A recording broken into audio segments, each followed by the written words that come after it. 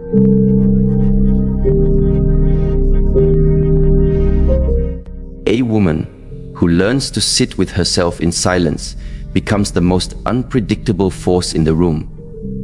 Not because she intends to dominate, but because she no longer needs to. Silence in a noisy world is misunderstood. It is often mistaken for weakness. But there is a kind of silence that is not born of suppression, but of strength. The kind that doesn't beg to be understood, because it already understands itself. This silence is not the absence of words. It is the presence of awareness. It's the stillness that comes after you stop trying to explain your worth.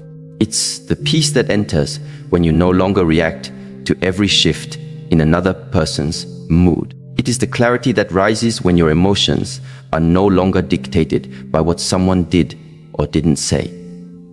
Most women are trained to over-express, to over-explain, to always give context to their boundaries, until they realize that silence itself is the boundary. When a woman turns inward, not out of fear, but out of choice, she activates a deeper form of respect. People feel it. They may not be able to name it, but they sense it. And when you begin focusing on yourself, not in selfishness, but in stillness, everything misplaced starts falling back into place. When a woman begins to truly focus on herself, something profound begins to shift. Not just inside her, but in the world around her. It is not merely about self-care routines or momentary retreats from others. It is a deeper awakening. A quiet decision to stop pouring energy into places that no longer give back, to reclaim attention from everything external and redirect it inward. That shift, though subtle at first, transforms everything. It begins with a question: where is my energy going? In a world that constantly demands a woman's attention, her nurturing, her care, her explanations, her compromise, it becomes easy to forget that energy is not limitless. Attention is currency, and the way you spend it determines the quality of your emotional life. The more you give away without intention, the less you have for yourself. But the moment a woman begins to observe, rather than react, to choose herself rather than chase others, she starts to experience a different kind of power. A power that doesn't come from trying to control others, but from mastering her inner space. Neuroscience has long confirmed this truth. What you focus on grows. This is called the Hebbian principle. Neurons that fire together, wire together. When your mind is always busy trying to fix people, explain yourself, predict outcomes, or worry about how you're perceived, it strengthens patterns of anxiety and over-responsibility. But when you begin to bring your attention back to yourself, your breath, your thoughts, your values, your stillness, you start rewiring your brain for clarity, peace, and purpose. Take the story of Mina, a woman in her late 50s who had spent most of her adult life adjusting herself around others. As a mother, a wife, and later as a caretaker for aging parents, she learned to anticipate needs before they were spoken. But after her children moved out and her caregiving roles ended, she was left with silence. At first, it was terrifying. The noise of other people's needs had been her compass for so long that she didn't know how to navigate without it. But slowly, she began to ask, what do I feel when no one is watching?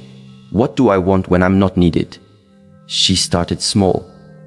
Morning walks without her phone, journaling without editing herself, saying no without guilt, and as her attention returned to herself, something powerful emerged.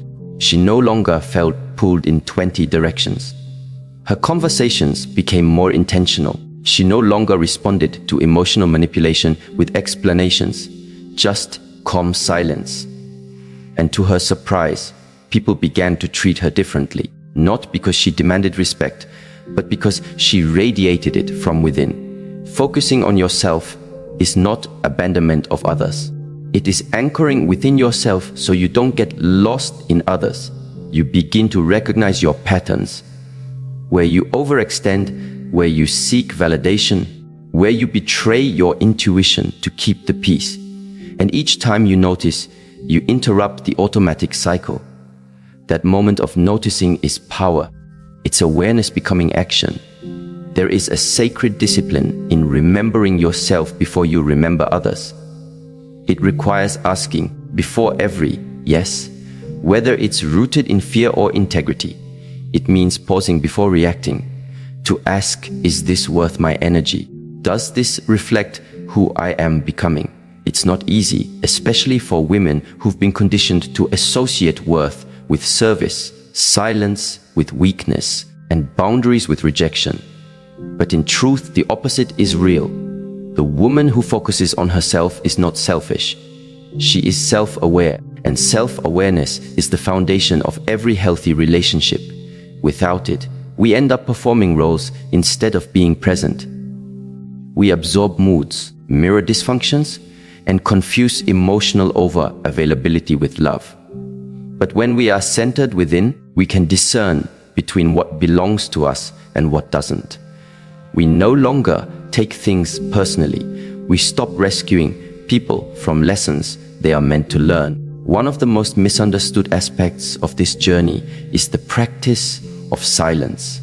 Not the silence of avoidance or passive aggression, but the silence of presence. A deliberate, grounded quiet that listens more than it speaks. That observes without rushing to intervene. That chooses stillness over unnecessary reaction. In this kind of silence, a woman becomes untouchable. Not because she's withdrawn, but because she's anchored. There is something deeply powerful about a woman who does not rush to fill the silence. In an argument, she does not need to be louder to be heard. In relationships, she does not over-explain to earn space. Her calm becomes her clarity, and her silence becomes her boundary. Silence offers something no amount of speaking can provide: perspective.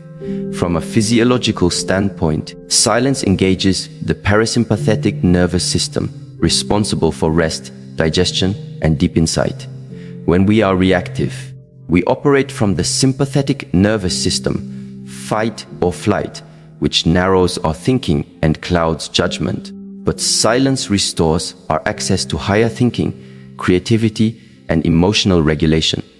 It gives us space to see things for what they are, not what we fear they might be. Jasmine, a mid-career professional in her 40s, discovered this the hard way. She was used to defending herself in every conversation, trying to be understood by people who had already made up their minds. Every time someone questioned her intentions or minimized her emotions, she would jump in with explanations, justifications, or arguments. It drained her until one day, during a heated moment with her partner, she paused. She said nothing, not out of resignation, but out of awareness. She realized in that instant that her peace was not up for negotiation. The silence that followed was more powerful than any point she could have made. It unsettled him, not because she was trying to hurt him, but because for the first time, she didn't make herself emotionally available for conflict. She remained present, steady, and calm. That moment changed the dynamic of their relationship, not overnight, but permanently. He began to listen. She began to feel heard, not because he changed, but because she did. We often believe that we must speak more to be seen. But sometimes it is in speaking less that we become visible. Silence is not the absence of voice, it is the presence of strength. It communicates what words often cannot. That you are no longer afraid to be misunderstood, that you no longer fear disconnection because you are deeply connected within, that your worth is not tied to being agreeable, but to being authentic. There is a deep wisdom in knowing when to speak and when to stay silent, not from fear, but from freedom, not from suppression, but from sovereignty. When you no longer use words to seek control, you allow life to reveal its truths. People expose themselves in your silence. Their intentions surface. Their values become visible. You no longer have to investigate or argue. You just observe. And from that place of inner stillness, you make clearer decisions. In relationships, this is especially powerful. When a woman focuses on herself and practices the discipline of silence, she begins to see dynamics that were once invisible to her. She notices how some people only connect through chaos, how others expect emotional labor without offering it in return, how some conversations are not exchanges, but power struggles in disguise. And most importantly, she sees her part in it, not to blame, but to reclaim responsibility. Every moment of silence becomes a mirror, and what you see in that mirror is not always comfortable.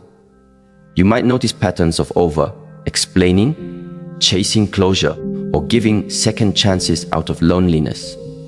But in seeing them clearly, you stop being ruled by them. You begin to act rather than react. And that alone changes everything. This journey does not require you to isolate yourself, but it does ask you to stop abandoning yourself. It invites you to slow down long enough to ask, who am I without the noise? What do I value when I'm not performing? What emotions arise when I'm not distracted? Silence creates space for these questions. It reveals the internal architecture of your life, the values, beliefs, and wounds that shape your relationships. And once seen, they can be healed, rewritten, aligned. One of the most important realizations a woman can have is this: not everything requires your energy. Not every message needs a response. Not every misunderstanding needs clarification.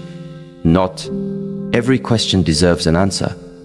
The moment you realize that your presence is enough, you begin to conserve your energy for what truly matters. This kind of self-focus is not a destination. It's a daily practice. A return again and again to the present moment, to the breath, to the truth that you don't have to chase what aligns with you. You attract it by being aligned. And so the silence continues, not as an escape from the world, but as a deeper way of engaging with it, with clarity, with discernment, with grace. A woman who focuses on herself and stays silent does not disappear. She becomes more visible than ever, not in noise, but in essence. And the world cannot help but rearrange around her. A woman who learns to master her emotions is not just in control. She is free. Free from the chains of overreaction, free from the cycles of regret, and free from the grip of patterns that once dictated her responses. Emotional sovereignty is not about being unfeeling. It's about not being owned by every passing feeling. It's knowing that you can feel deeply and still respond wisely. You can be hurt and still act from alignment. You can feel love, grief, anger, confusion, and still remain grounded in your values.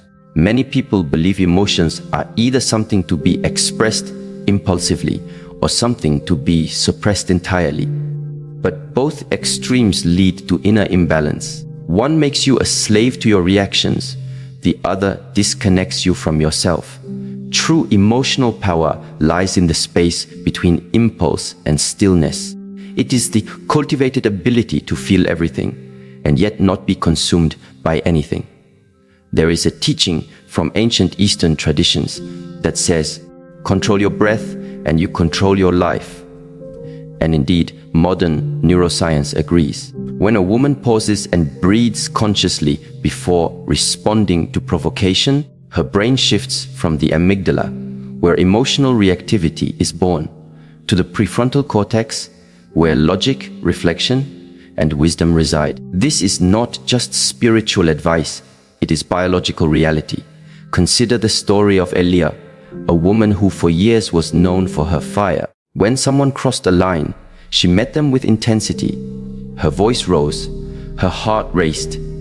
She fought back with words, proving her intelligence, her sharpness, her refusal to be disrespected. But each time, even when she won the argument, she walked away feeling drained. She realized that her reactions, while justified, were costing her more than the original offense. Her peace, her power, her clarity.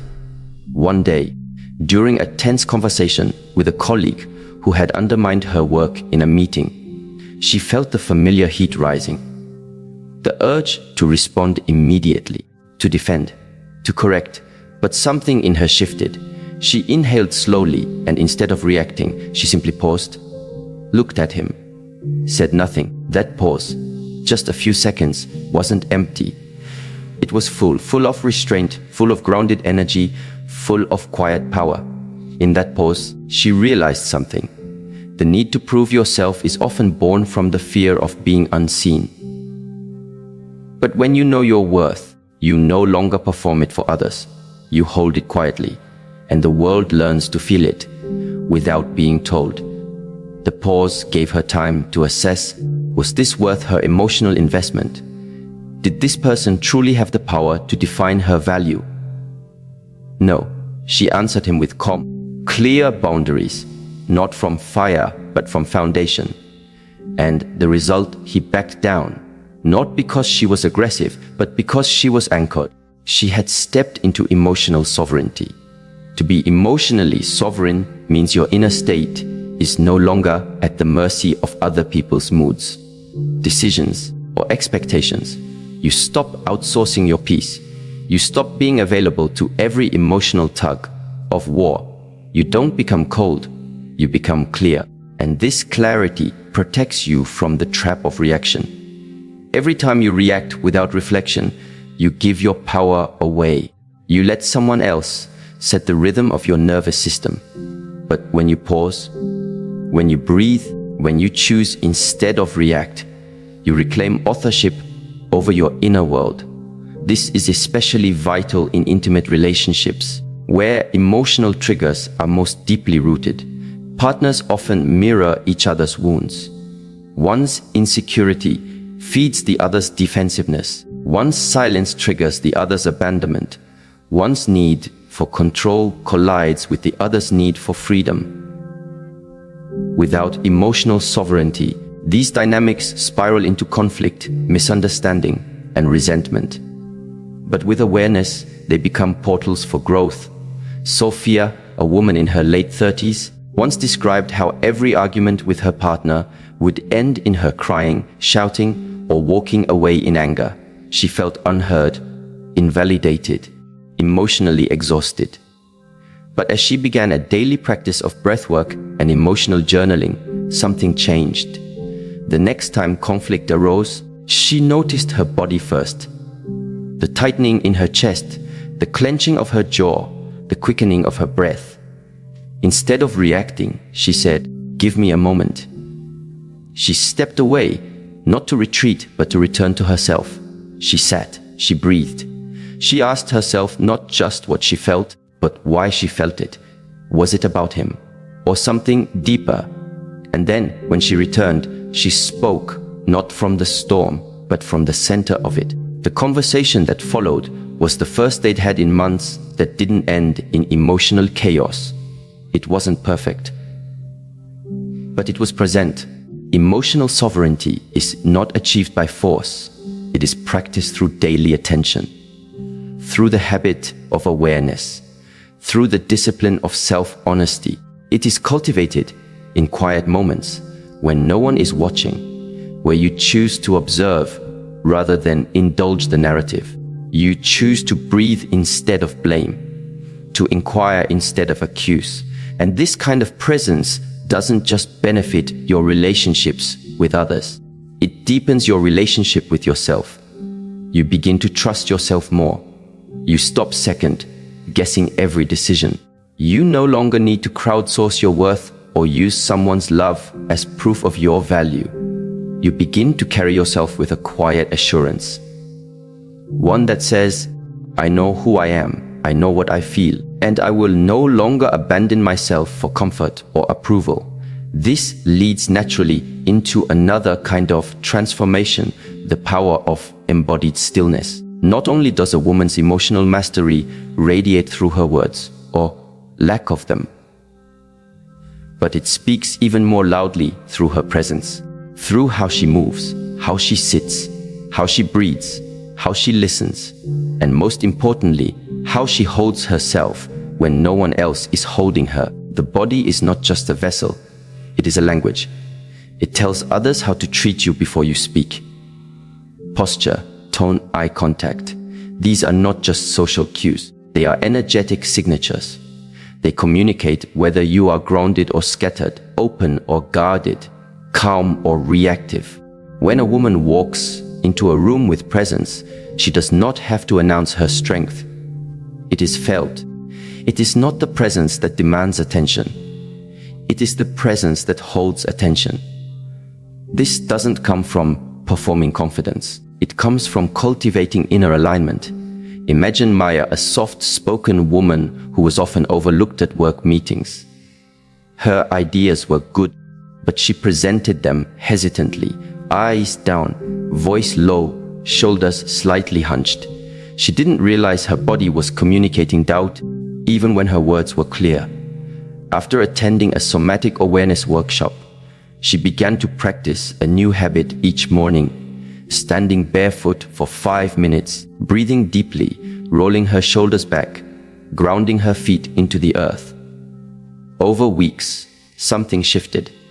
She wasn't trying to be someone else. She was returning to herself, inhabiting her body fully. Her voice became steadier. Her presence expanded. The next time she spoke in a meeting, people listened. Not because she shouted, but because she spoke from her center. And her body confirmed what her words said. I believe in what I'm saying. And so others believed her too. This is the unseen power of embodied stillness.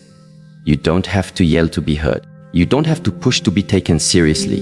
You have to be aligned internally and externally.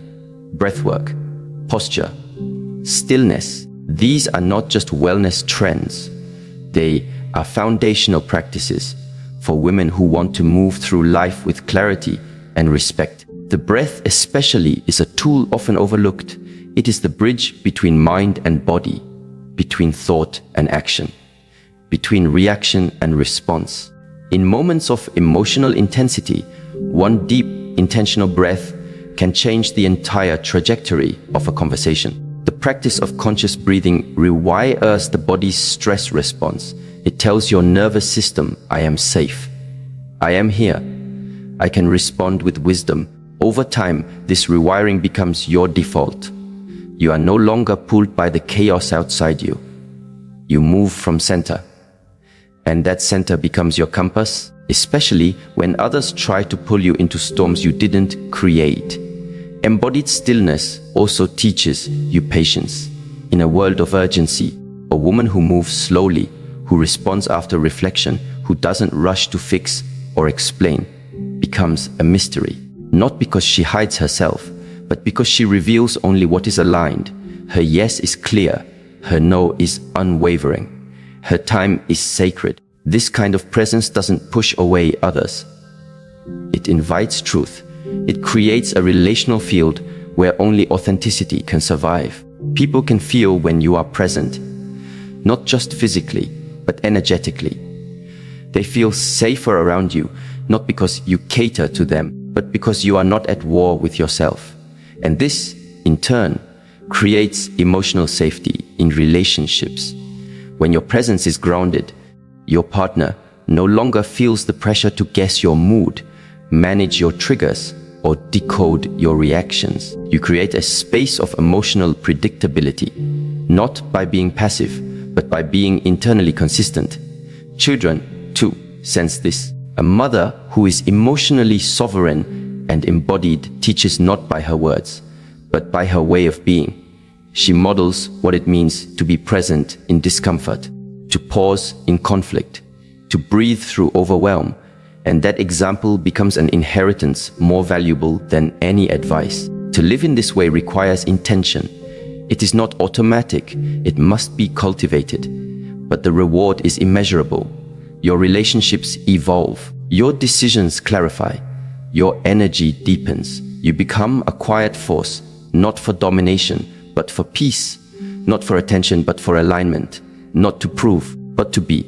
And in that being, others are moved, not by what you do, but by who you are, because you are no longer just reacting to life. You are responding to it from a place of inner truth. And that truth becomes the most powerful thing in the room. Every woman carries within her a rhythm, an energy, a signal that precedes her words and even her actions. Before she speaks, before she responds, even before she enters the room, there is a kind of transmission that takes place. It is subtle, but it is unmistakable. It is her emotional frequency. And the truth is, people don't just hear what you say, they feel who you are. The mirror effect teaches us that relationships are reflections. What we carry inside, we end up projecting outward. What we avoid internally often manifests externally in the people we attract or repel, in the conflicts we repeat, in the silence we endure, and even in the love we accept. When there is inner disorder, chaos seems to find us no matter how much we run from it. But when there is inner peace, things around us begin to quiet down. Not because the world changes, but because our relationship with it transforms. Imagine a woman who carries unresolved grief in her heart. She may look composed, even smile in public, but something in her frequency speaks of heaviness. Without realizing it, she attracts partners who are emotionally unavailable, mirroring back her own disconnect. Or think of a woman filled with self-doubt. She may speak words of affirmation, but her energy subtly communicates hesitation. And so she finds herself in dynamics where her boundaries are tested, her voice is overlooked, her confidence is questioned. This is not to blame, but to awaken. The mirror effect is not punishment. It is revelation. Life keeps showing us through others what we still need to address within. When you begin to center yourself in truth, not performance, not fear, but truth, everything around you becomes clearer, not easier, but clearer. A woman once shared how she kept ending up in relationships where she felt used. Every man she dated seemed charming at first, but would later become cold, controlling, or indifferent. At first, she blamed them. Then she blamed herself. But after deep reflection, she realized she was operating from a subconscious belief that her worth was transactional, that love had to be earned through effort. She was overgiving, over-explaining, and overextending herself in hopes of receiving scraps of affection. Her energy was saying, "Please see me," even when her words said, "I'm fine." When she stopped trying to fix others and turned inward, things changed. She began to sit in silence more often, to listen to her own breath, to observe her emotional patterns. She didn't try to be liked. She tried to be honest. She didn't rush into intimacy. She watched people slowly. And she realized something profound. When she became emotionally consistent with herself, people could no longer manipulate her. She stopped attracting chaos. Her stillness began to act as a filter. The mirror effect doesn't just reveal what is broken. It reveals what is possible. When your internal world is ordered, aligned, and nourished, your relationships become reflections of that harmony. It's not magic, it's resonance. We draw people into our lives who vibrate at a similar emotional level. And as we raise our own frequency, not by pretending, but by healing, our environment begins to shift. People begin to respect your silence because they can feel it's not empty. It's intentional. They feel your no before you even say it. They feel your joy, not because you display it, but because it lives in you. You begin to understand that being centered is the greatest protection you can ever have. It shields you not with walls, but with presence. This is why inner work is not a luxury. It is the foundation. The woman who invests in her internal world, the one who examines her stories, clears her energy, and returns to herself again and again, builds a life that reflects peace. She no longer begs for connection. She becomes connection. She no longer performs for love. She embodies love. And from that embodiment, she attracts those who are ready to meet her, not just in romance, but in friendship, in family, in community. This inner alignment requires discipline. It means choosing to pause before reacting. It means walking away from what disrupts your peace, even if it's familiar. It means being willing to feel uncomfortable truths rather than escape into distractions. But the reward is clarity. You begin to trust yourself more. You stop second-guessing your instincts. You no longer tolerate energy that drains you because you're too aligned to pretend anymore. Even in solitude, you feel connected because you're no longer seeking from outside what you now generate from within. That shift is everything. It's the difference between chasing and attracting, between noise and resonance, between being pulled in 1,000 directions and standing firmly in one. Still, life has a way of testing this. There will always be people who don't understand your silence, who feel threatened by your presence, who try to pull you back into old patterns.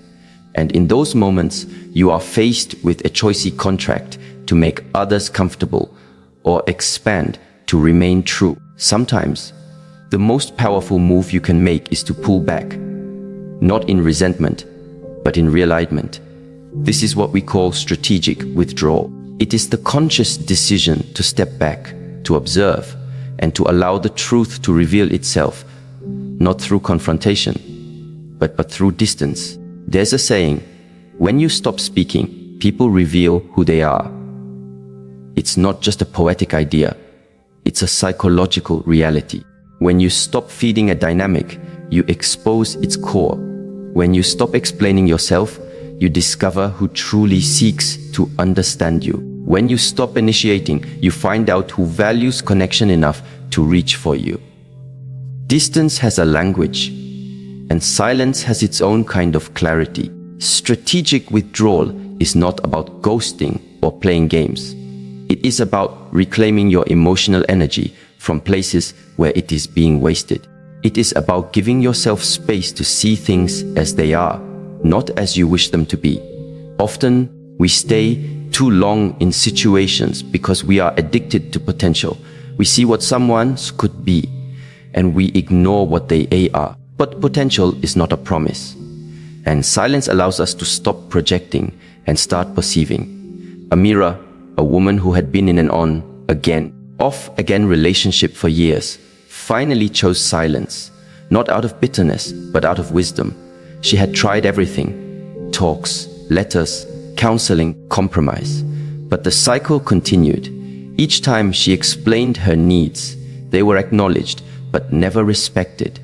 So one day, she stopped explaining. She didn't threaten. She didn't argue.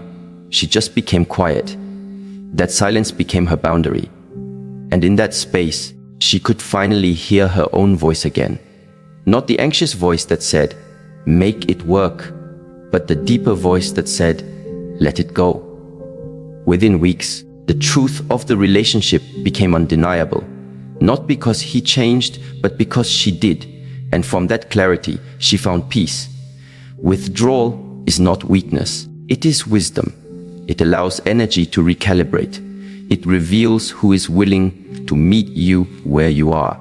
It filters out the noise so you can hear your intuition. And perhaps most importantly, it teaches you that you are not responsible for carrying relationships alone. A woman who knows when to withdraw is a woman who knows her worth. She is not afraid of being alone because she is not lonely in herself. She doesn't fear silence because silence is where she hears her truth most clearly. She doesn't chase answers because she knows the right questions will always bring the answers in time. There's a powerful shift that happens when you stop trying to force outcomes. You begin to trust the unfolding. You begin to notice how much energy you used to waste trying to make others see, make them care, make them stay. And in letting go, you reclaim all that energy for your own growth, for your own healing, for your own joy. Some people will call this selfish. Let them, because they've never tasted the kind of self-respect that comes from refusing to betray yourself. Others may call you distant, but what they're really feeling is your energetic boundary, the space you now protect like sacred ground. When you withdraw, not as punishment, but as protection, you allow space for clarity to breathe. And clarity is what guides wise action. It tells you when to stay, when to go, when to speak, and when to let silence do the talking. It teaches you that your presence is not something to offer lightly. It is a gift, a sacred force, and it must be given where it is valued. The woman who practices strategic withdrawal becomes magnetic, not because she's mysterious, but because she's whole. People are drawn to her stillness, her integrity, her strength. But not everyone will be ready for it. And that's okay, because she no longer lives to be understood by everyone. She lives to be true to herself. And from that truth, everything else begins to align, not always immediately, not always without challenge, but always with purpose. Because life supports those who walk in alignment. It clears paths for the woman who is brave enough to walk alone when needed, and wise enough to know when to return. This is the silent wisdom that speaks louder than noise, the quiet presence that echoes louder than performance, and the calm that, once chosen, never truly leaves you again. When a woman chooses to focus on herself and embraces silence not as absence, but as intention, her life begins to shift in profound ways. Not because she forces change, but because she becomes change. She no longer reacts from old wounds, but responds from inner wisdom. She doesn't beg to be heard. Her stillness speaks for her. She no longer pours into what depletes her. She reserves her energy for what aligns with her growth, her peace, and her truth. This journey is not loud. It is not dramatic. It is quiet, steady, and powerful. She learns to see beyond appearances, to feel the energy behind words, and to walk away from noise disguised as love. Her presence becomes her statement. Her boundaries become her protection. Her silence becomes her filter, and slowly, the world around her begins to mirror the world within her. Relationships become more respectful. Opportunities arise without chasing. Clarity replaces confusion. Not because she fixed everything around her, but because she mastered what was within her. The woman who learns to be still, to be present, to be centered in her own truth, she is no longer available for anything less than what she deserves. In her silence, everything unnecessary falls away, and in that space, everything meaningful finds its way home.